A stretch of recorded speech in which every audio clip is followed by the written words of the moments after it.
할렐루야. 하나님은 여러분을 사랑하십니다. 주님의 이름으로 축복합니다. 잘 오셨습니다. 성경 말씀 보겠습니다. 마태복음 14장 22절로 33절입니다.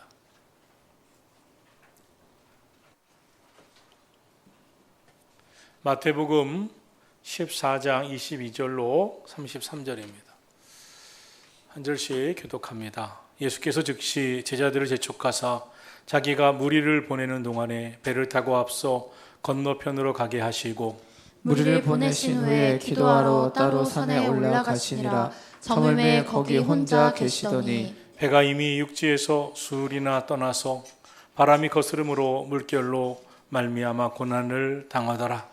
밤 사경에 예수께서 바다 위로 걸어서 제자들에게 오시니 제자들이 그가 바다 위로 걸어오심을 보고 놀라 유령이라 하며 무서워하여 소리 지르거늘 예수께서 즉시 이르시되 안심하라. 나니 두려워하지 말라. 베드로가 대답하여 이르되 주여 만일 주님이시거든 나를 명하사 물 위로 오라 하소서 하니 오라 하시니 베드로가 배에서 내려 물 위로 걸어서 예수께로 가되 바람을 보고 무서워 빠져가는지라 소리질러 이르되 주여 나를 구원하소서 하니 예수께서 즉시 손을 내밀어 그를 붙잡으시며 이르시되 믿음이 작은 자여 왜 의심하였느냐 하시고 배 함께 오름에 바람이 그치는지라 배에 있는 사람들이 예수께 절하며 이르되 진실로 하나님의 아들로소이다 하더라. 아멘. 오늘 본문 말씀은 예수께서 급히 군중들을 서둘러 또 해산하고 제자들을 서둘러서 당신보다 먼저 바다 건너편으로 배를 태워 보내시는 장면에서 시작됩니다. 무슨 일이 일어났을까요? 왜 예수님은 급하게 제자들을 배를 태워서 함께 가지도 않으면서 바다 건너편으로 가게 하실까요? 예수님은 커다란 위기를 느끼셨습니다. 그럼 예수님이 느끼셨던 큰 위기는 무엇이었을까요? 예수님은 바로 앞서서 보리떡 5개와 물고기 2마리로 5,000명을 먹이시는 놀라운 기적을 행하셨습니다. 남자 장정만 5,000명이었습니다. 그런데 12광줄이나 남았습니다. 2만 명 이상이 먹은 거나 마찬가지로 볼 수 있습니다. 놀라운 기적을 예수님이 행하시자 사람들이 예수님을 억지로 임금으로 삼으려고 했습니다. 오늘 본문과 똑같이 기록되어 있는 병행구절이라고 할 수 있는 요한복음 6장 14절에 보면 그 이유를 잘 설명하고 있습니다. 그 사람들이 예수의 행하신 이 표적을 보고 말하되 이는 참으로 세상에 오실 그 선지자라 하더라. 그러므로 예수께서 저희가 와서 자기를 억지로 잡아 임금을 삼으시는 줄 알고 다시 혼자 산으로 떠나가시니라 라고 말씀했습니다. 오병이어의 기적으로 수많은 사람들이 먹을 것 없어 배고픈 시대에 이분이야말로 임금으로 추대해야 된다고 서로들 여겼던 것입니다. 로마 제국 식민지 시대였습니다. 얼마나 사람들이 배고팠을까요? 그러니 예수님이 오병이어의 기적으로 2만 명을 보리떡 5개와 물고기 2마리로 먹이고도 12광주리를 남기자 예수님을 그냥 놔두지 않았습니다. 예수님을 세상의 임금으로 삼으려고 했습니다. 그런데 예수님은 이것을 오히려 위기라고 생각했습니다. 세상이 주는 유혹이라고 생각했습니다. 왜 그렇게 생각하셨을까요? 예수님은 이 땅에 정치적인 메시아로 오신 게 아니었습니다. 세상의 왕이 되고 싶은 마음도 없으셨습니다. 그런데도 사람들은 예수님을 정치적인 메시아, 세상의 왕으로 만들려고 했습니다. 이것을 예수님은 위기로 여기셨습니다. 우리는 때때로 위기라고 하는 것을 아주 어려운 상태, 또 힘든 상태에 빠지는 것, 사람들이 나를 괴롭히는 것을 위기라고 생각할 수가 있습니다. 그러나 예수님이 보신 위기의 관점은 그렇지 않았습니다. 예수님은 우리의 인생이 때로 잘 나갈 때, 우리의 인생이 권력을 잡을 때, 명예를 잡을 때, 사람들에게 인기를 얻을 때, 부자가 되는 것, 이것이 형통할 때, 아무 일이 없을 때 이것을 위기라고 여기시는 것이 예수님이십니다. 사람들은 인기를 얻고 싶어하고 돈을 많이 갖고 싶어하고 명예를 얻고 싶어하고 권력을 얻고 싶어하지만 예수님은 그렇게 생각하지 않으셨습니다. 진짜 위기는 무엇인가? 여러분, 세상에 돈 있고 권력 있고 힘 있고 인기 있으면 예수님 안 찾습니다. 하나님 안 찾습니다. 세상에 빠져 지냅니다. 우리가 영원한 하나님의 나라가 있고 천국과 지옥이 있고 심판날이 있고 믿음 없이는 천국에 갈 수 없다면 진짜 위기는 믿음 잃어버리는 겁니다. 진짜 위기는 세상에서 잘 나가는 겁니다.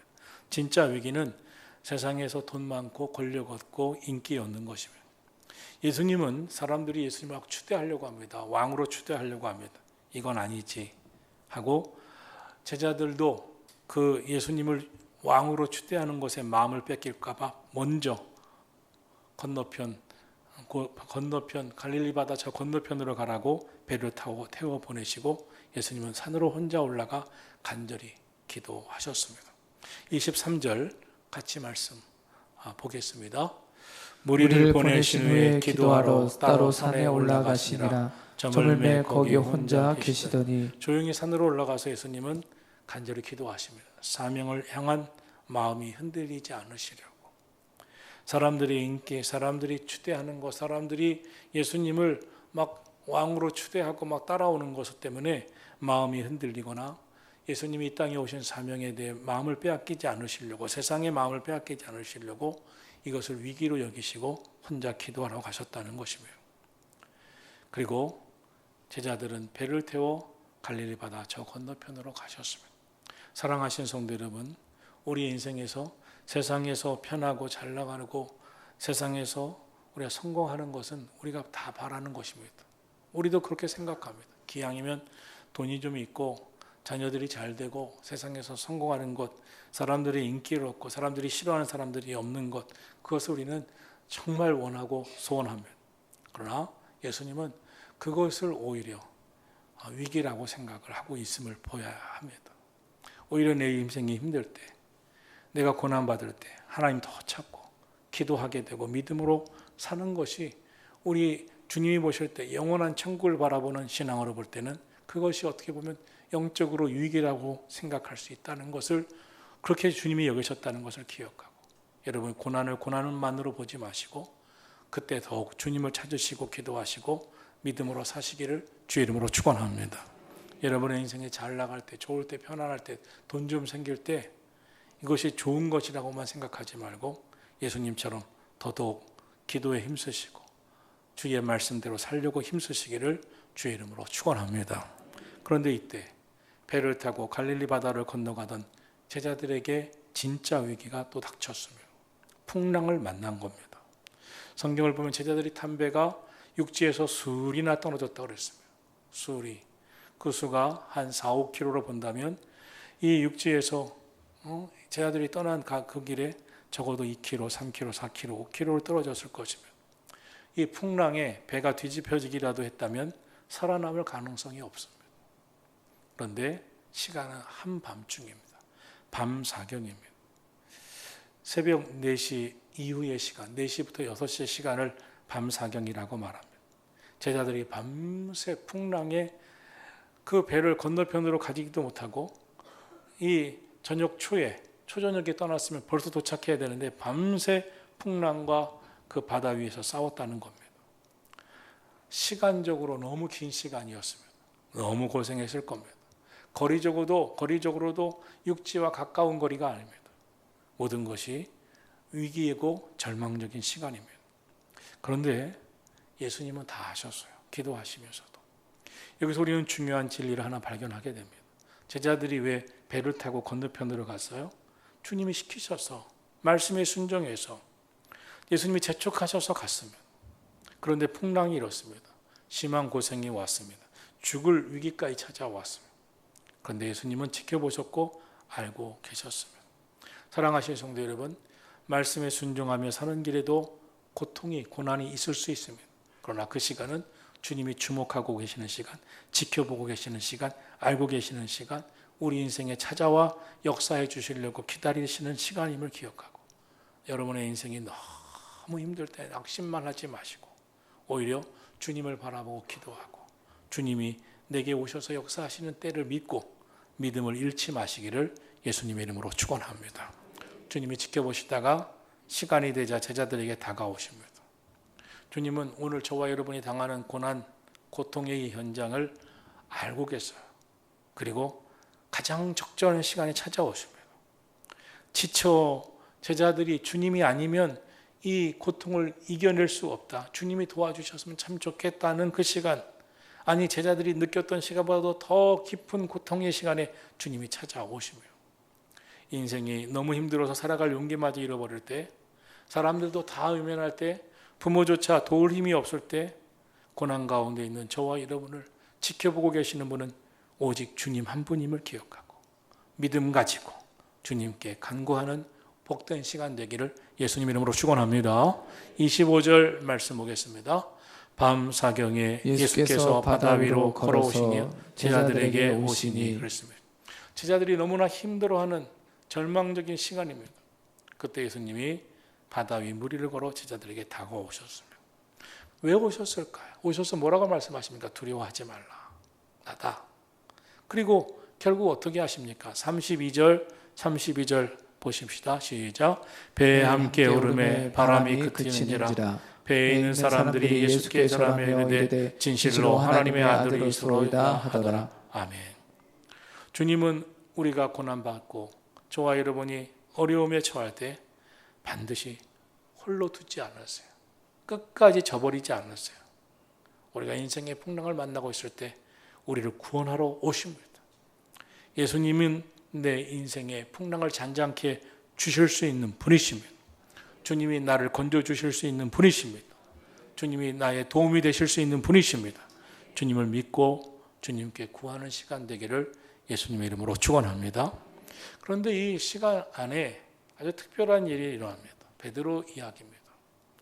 오늘의 본문에 보면 하나님의 아들이신 예수님이 물 위를 걸어 오신 것은 이해가 되지만 갑자기 예수님의 제자 베드로가 물 위를 걷습니다. 인간의 법칙, 자연의 법칙에 인간이 물 위를 거닌다는 것은 있을 수 없는 일입니다. 불가능한 일입니다. 정말 기적입니다. 예수님의 제자들인 우리들도 이 베드로가 물 위를 걷는 이 말씀을 보면서 한번 생각해 볼 게 있습니다. 제자들이 베드로가 어떻게 물 위를 걷습니까? 베드로가 물 위를 걸어요. 성경은 무슨 말씀을 우리에게 했습니까? 할 수 있거든이 무슨 말이냐? 믿는 자에게는 능치 못할 일이 없느니라. 예수님이 허락하시고 예수님의 은혜를 베풀어 주시면 베드로가 예수님께 저도 오라고 해주세요 할 때 오라! 주님이 허락하시자 베드로가 그 말씀에 순종하자 물 위를 걸어갔습니다. 기적이 일어났습니다.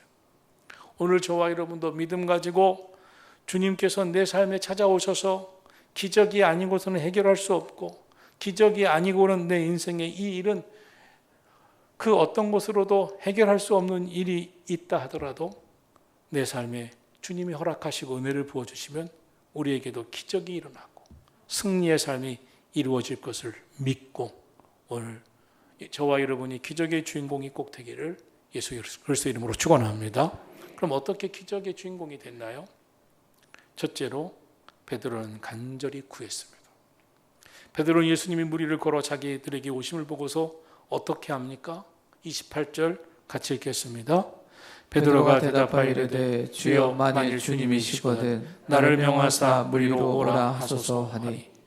베드로가 주님께 요청합니다. 믿음으로 간구합니다. 베드로가 무엇을 간구합니까? 일반적인 간구가 아닙니다. 베드로가 그동안 구했던 것도 아닙니다. 저에게도 물 위로 오라 하소서. 기적을 요청하고 있습니다. 기적을 간구하고 있습니다. 사랑하신 성도 여러분, 오늘 저와 여러분의 인생에도 하나님의 특별한 기적 아니고서는 우리 인생에 이러한 일은 있을 수 없다고 할 그런 삶의 고통이 있다면 기적이 일어나기를 원하는 강한 소원을 갖고 간구하기를 축원합니다. 하나님의 강렬한 은혜가 내게 임하기를 간절한 소원을 갖고 간절한 마음으로 기도하는 시간이 되기를 축원합니다. 예수님이 베데스다 연못가에 찾아가셨습니다. 수많은 환자들이 있었습니다. 그때 38년 된 환자가 있었습니다. 38년 된 가장 오래된 인생의 절반을 거기서 쓰러져서 환자로 살았다면 예수님이 가서 빨리 고쳐주셨어야 될 텐데 예수님이 이렇게 말씀하세요. 네가 낫고자 하느냐 이렇게 물으십니다. 38년 동안의 세월 동안 소원도 기도도 다 사라져버리고 간구조차 하지 않을 것 같은 영혼인지, 아니면 정말 낫고 싶은 영혼인지, 어떻게 하면 이 38년 된 환자가 주님 나도 고쳐주십시오라고 하는 강렬한 열망을 갖고 소원과 꿈과 비전을 주님께 구할 자인지, 강한 소원을 불러일으키기를 원하시면서 주님이 네가 낫고자 하느냐. 예수님의 질문엔 이런 뜻이 있는 거죠. 나는 너를 고칠 수 있다. 나는 너를 치료할 수 있다. 나는 너를 낫게 할 수 있다. 그런데 중요한 건 너의 마음이다. 네가 정말 낫고 싶으냐? 너의 마음에 강한 소원이 있느냐? 낫고 싶은 소원이 있느냐? 요즘 많은 사람들, 우리 학생들, 젊은이들의 소원이 없어요. 꿈이 없어요. 비전이 없어요. 꿈이 뭐야? 없는데요. 꿈이 뭐야? 별로 없는데요. 그런 마음에 주님이 어떻게 역사하십니까? 주님은 우리에게 강한 소원을 갖기를 원하세요. 강한 소원을 불러일으키기를 원하세요. 주님이 38년 된 병자에게 네가 낫고자 하느냐? 그 다음에 뭐라고 말씀하세요? 일어나 내 자리를 스스로 들고 걸어가라. 강한 소원을 갖고 믿음을 갖고 네가 스스로 일어나 들고 걸어가라. 그 말씀을 믿어봐라. 그리고 네가 걸어 나가봐라. 나 못 걷는데요. 38년 동안 못했는데요가 아니라 주님의 말씀을 믿고 믿었다면, 네가 낫고자 한다면 말씀이라도 붙잡고 일어나 봐라. 오늘도 우리가 기도해야 됩니다. 베드로처럼. 주님, 나 기적이 필요합니다. 내게 주님의 은혜가 필요합니다. 하나님이 역사해 주시기를 간절히 구하는 마음으로 간구합니다. 주님, 나를 이 물 위로 걸어오라고 말씀해 주세요. 얼마나 간절한 요청입니까? 오늘도 여러분의 인생에 주의 특별한 은혜가 필요하다고 간절히 구하는 밤이 되기를 축원합니다. 둘째로 주님의 음성을 들어야 합니다. 29절 말씀 보겠습니다. 오라 하시니 베드로가 배에서 내려 물 위로 걸어서 예수께 가니. 예수님은 기적을 요청하는 베드로의 강한 소원을 들으셨습니다. 저에게 물 위로 오라고 해주세요. 그때 주님이 말씀하십니다. 물 위로 오라고 한다고 말도 안 되는 거 꾸짖지 않으셨습니다. 예수님은 베드로를 흉보지도 않으셨습니다. 네까지 게 어떻게 물 위로 오라 이렇게 말씀하시지 않으셨어요. 오라 말씀하셨어요. 응답을 받아야 합니다. 오늘도 기도할 때 응답 받으시기를 축원합니다. 우리가 기도의 기적의 주인공이 되려면 기도할 때 주님이 주시는 허락을 받아야 돼요. 기도 응답을 받아야 돼요. 응답 없이 물속으로 뛰어내리면 아무 기적이 없어요. 응답 받을 때까지 기도하시고 받는 그 순간까지 기도의 자리를 떠나지 마시고, 기도하다가 조금 기도하다가 일어났다가, 조금 기도하다가 물 먹고 싶다고 물 먹으러 갔다가, 조금 있다가 화장실 갔다가, 뭐 기도는 언제 합니까? 기도는 끝까지 응답 받을 때까지 그 자리를 떠나지 마시고 주님의 응답이 있기까지, 오라 하실 때까지 오늘도 간구하시기를 예수님의 이름으로 축원합니다. 셋째로 주의 음성을 듣자 베드로는 그 말씀을 믿고 순종하며 나아갑니다. 주님이 오라 하십니다. 베드로가 믿었습니다. 배에서 내렸습니다. 순종했습니다. 물 위를 걸어 나아갔습니다. 예수님께로 갔습니다. 베드로는 주님의 음성을 들은 다음에 손이라도 잡아주셔야죠. 저보고 어떻게 해주셔요? 그런 말 하지 않았습니다. 말씀을 듣고 믿었습니다. 믿고 순종했습니다. 믿고 순종하고 파도 위에 뛰어내렸습니다. 물 위를 걷기 시작했습니다. 베드로가 누굽니까? 어부입니다. 어부는 뭡니까? 그 갈릴리 바다에서 일어난 수많은 일들을 보고 살았던 사람입니다. 물 위를 걸어본 사람이 없다는 것 너무나 잘 압니다. 물 속에 빠져들어 수많은 사람들이 죽은 것도 봤을 겁니다. 그런데 베드로가 주님이 오라고 하는 말씀을 믿습니다. 말씀에 의지합니다. 순종하고 나아갑니다. 오늘 저와 여러분도 베드로처럼 말씀을 믿으시기를 축원합니다. 말씀을 의지하시기를 축원합니다. 약속의 말씀을 믿고 순종하고 나아가시기를 축원합니다. 주님이 역사하실 줄로 믿습니다. 베드로는 이제 바람을 보지 않습니다. 바람을 보지 말고 주님을 바라보아야 했습니다.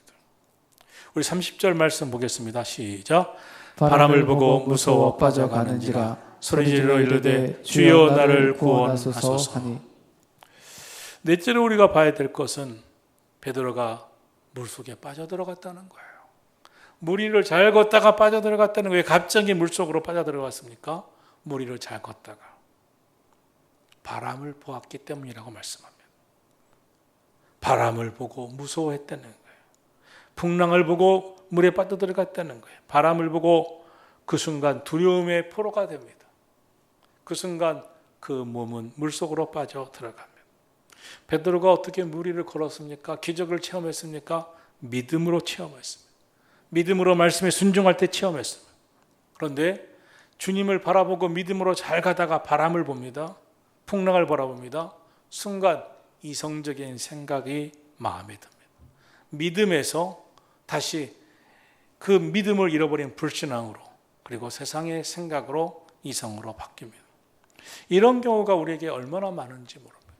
믿음으로 은혜 받을 때 이렇게 살겠습니다, 이렇게 기도하겠습니다, 이렇게 봉사하겠습니다, 이렇게 헌신하겠습니다, 이렇게 믿음으로 살겠습니다 하다가 이제 믿음으로 기도하고 다시 그 믿음이 이성으로 돌아와요. 그 믿음이 현실 세상으로 돌아와요. 믿음으로 시작했다가 이렇게 이성으로 돌아오고 세상으로 돌아보니까 이런 문제도 있고 저런 문제도 있고 이렇게 문제가 많은데 봉사는 어떻게 해? 믿음으로 어떻게 살아?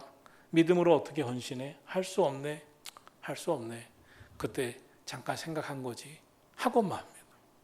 그 순간 풍랑을 바라보고 두려움에 사로잡혀 포기하자 물속으로 빠져들어갑니다. 사랑하시는 성도 여러분, 오늘 우리의 마음이 중요해요. 우리의 시선이 중요합니다. 주님을 끝까지 바라보기를 축원합니다. 세상의 마음을 빼앗기지 마시기를 축원합니다. 풍랑을, 바람을 보지 마세요. 믿음의 주에 온전케 하시는 주님만 바라보시기를 축원합니다. 마귀를 보지 마세요. 세상을 보지 마세요. 문제를, 질병을 바라보지 마시고 질병을 고쳐주실 주님을 바라보시고 문제 위에서 강하게 역사하실 주님을 바라보시고 기도하기를 예수님의 이름으로 축원합니다. 베드로가 그 순간 물속에 빠져들어가 큰 소리로 물속에 빠져들어가면서 외칩니다. 주여 나를 구원하소서. 절박한 마음으로 부르짖자 주님은 지체하지 않고 즉시 손을 내밀어 베드로를 붙잡아 줍니다. 정말 긴급한 상황이었을 겁니다. 베드로가 기도합니다. 그때 주님이 응답하십니다. 31절 말씀 보겠습니다. 예수께서 즉시 손을 내밀어 그를 붙잡으시며 이르시되 믿음이 작은 자여 왜 의심하였느냐 하시고 온전히 믿지 못하고 의심하였던 베드로, 주님이 책망하십니다. 믿음이 작은 자여 왜 의심했느냐. 사랑하는 성도 여러분, 인생에 풍랑이 왔다면 기적을 구하고 믿음으로 그 말씀에 순종하며 기도하며 나아가기를 축원합니다. 의심하지 마세요. 고난을 두려워하지 마세요. 기적을, 주님이 주실 기적을 믿어보세요. 기적에 도전해보세요. 믿는 자에게는 능치 못함이 없습니다. 주님이 역사해 주십니다. 물 위로 오라. 아멘. 주님의 말씀을 믿어보세요. 순종해 보세요. 믿고 기도해 보세요. 오늘도 여러분 삶에 꼭 필요한 주의 은혜가 임하는 밤이 되기를 예수 그리스도 이름으로 축원합니다. 기도합시다.